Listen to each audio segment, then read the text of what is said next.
One of the most important things that we're going to be talking about during these presentations are going to be about the investment tax credit, or the ITC. One of the reasons why is it deals directly with the customer's finances and with their taxes. And if not explained correctly, it can mess up their taxes, cause audits, or just overall mess up their entire structure they had set up for their solar and their future payments. So we're going to talk about this in detail and make sure you guys understand what to say and what not to say about the ITC. So the ITC is a tax credit, and it's a dollar for dollar reduction in the income taxes that a person or company would otherwise pay the federal government. The ITC is based on the amount of investment in solar property. Both the residential and the commercial ITC are equally set to 26% of the basis that is invested in eligible solar property. The ITC then steps down according to the following schedule. So for 2022, the remainder of 2022, the federal ITC is set at 26%. In order to be able to be qualified for the 26%, construction has to begin in 2022. In 2023, it steps down to 22%. Again, in order to be eligible for the entire 22%, the customer must, and this is a must, have construction start during 2023. In 2024, the federal ITC drops to 0 for residential, and it goes to 10% permanently for commercial. This is important to understand because some people are confused about the 10%. A lot of people, I'm not going to say if it's companies or if it's podcasts or whatever it is, they have been saying in 2024 the federal ITC drops to 10% and stopping their sentence right there. The full sentence is drops to 10% for commercial permanently and 0 for residential. As it stands right now, there is no extension for the ITC and nothing that is going through for the extension for ITC to give us any longer than 2023. So if construction does not start on a customer solar project by December 31st, 2023, there is no tax credit that customer is going to be eligible for. Now, what you can and cannot say about the ITC is one of the most important things to take out of this entire module. So let's dive into this. What you cannot say is, I can review your taxes. Under no circumstances are you ever allowed to take a look at the customer's taxes and review them to tell them whether or not they qualify for the ITC. Even if you are a tax specialist or a licensed CPA elsewhere, you're not with us. So you have no authority to review that customer's taxes and tell them yes or no they qualify for the ITC. The ITC is based off of individual tax liability, which means you have to do some in-depth dives into it.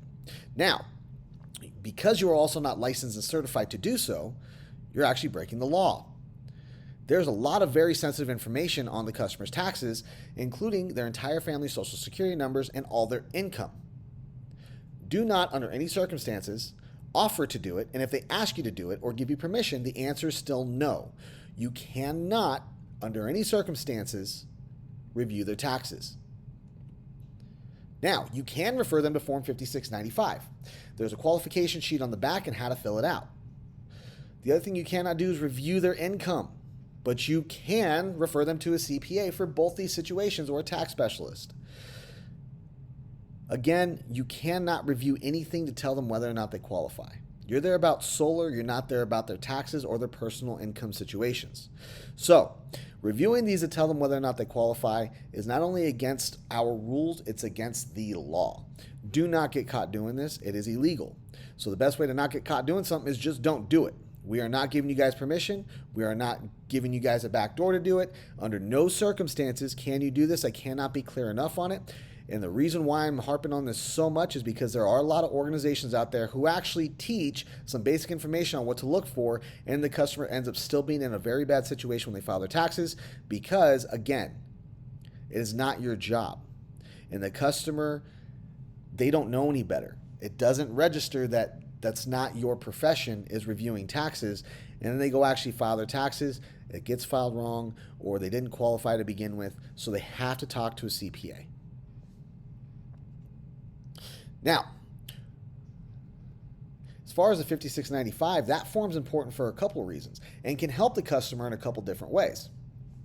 If their CPA or tax specialist doesn't know what the Form 5695 is, they do not know how the solar tax credit works, which means they may not be the ones that they want filling out their taxes and filing them this year for the ITC. Now, I know they love their mom and they've been doing their taxes for a long time, but they can come back next year. Okay? You guys can refer out somebody. So if you guys know a CPA or a tax specialist that's really good at their job and knows how to file for these things, or you talk to your managers probably have somebody that they can refer out to them as well. Definitely do that and help them out and just give them the information. Look, the Form 5695 is the federal form that's required in order to be able to get the investment tax credit. If your CPA doesn't know what it is, they just haven't been trained on how the tax credit actually works yet, and you could talk to somebody who does. Now, you cannot promise or guarantee a payback. Under any circumstance, you cannot promise or guarantee a payback to that customer. What you can do is explain how the situation works. It's based off of a person's individual tax liability. They have up to 6 years to claim the entire amount. Now, not 6 years to claim that full amount 6 times, up to 6 years to claim the entire amount. Because it's set on somebody's individual tax liability, that doesn't mean if they don't qualify the first year, they won't qualify down the road or over a period of time. So again, it's up to the CPA to structure it correctly and coach them on how to make sure that they're able to qualify for the entire amount. You cannot consult on what to do with the investment tax credit under any circumstance. You can tell them how it works and give examples of what happens if they don't reinvest it or if they do reinvest it, but under no circumstance can you consult on them what to do. You are not their financial planner. You can explain the amortization period. You can explain what happens if they don't reinvest, if they do reinvest, but it is not your job to tell them what to do, just how it works. You cannot call it a rebate or a deduction. It is not the same. It is an investment tax credit. It is a credit. It is not a rebate. It is not a deduction. It doesn't get filed on Schedule Cs. It has its own specific form. So make sure you take that separator between the two. It is not a deduction. It is not a rebate. It is a credit. And the sale date does not dictate the qualifying amount. The install date does. This is going to be important closer to the end of the year, especially when we're approaching step downs like this, and it's going to be insane next year in 2023 towards the end. We will be changing the proposals to reflect 22% ITC as of October 2022. The reason why, we have no idea when that thing will be installed because of permitting. Everybody's going to be flying to the permitting office trying to get as much solar installed on their house as possible so they can get the 26%. That's going to back up permitting. It is illegal to install a system without permits. So, the install date will dictate it, not the sale date. If it gets installed before December 31st, great. They got the entire 26%. If it's installed after the fact, they do not get the 26% tax credit. They'll get 22%. And in 2023, they'll get 0 if it's installed past December 31st, 2023. If it's not installed before December 31st, it doesn't qualify for that year's ITC. Here's examples of what the forms look like. You can go directly to irs.gov and search for the Form 5695, and it'll pop up just like that. Now, homeowners may ask whether or not they qualify for the tax credit. You can't tell them if they do, but you may offer information regarding qualifying systems, not their finances. There is no income cap to the ITC program, so that's important. Doesn't matter how much they make. Again, it's based off the individual's tax liability, not their income. So, your PV system must be installed between January 1st, 2006 and December 31st, 2023. What does that mean? It means that the ITC started in January 2006 and it ends December 31st, 2023. So, there will be some people out there who say that they never got the ITC. Find out when they were installed, okay? Sometimes it could be that they were not told how to properly qualify for the ITC. Again, refer them to Form 5695 and a CPA or tax specialist. The solar PV system is new or being used for the first time. The credit can only be claimed on the original installation of the solar equipment. What does that mean? Well, if you buy a home that already has solar on it, you do not qualify for the ITC. The person who bought the system, who owned the home before, got the ITC. You cannot get 2 ITCs for the same system. What's important to know about adding on to an existing system is that if somebody bought a home that has solar already installed on it, but they needed more equipment, they can qualify for the amount of the new equipment installed on that home.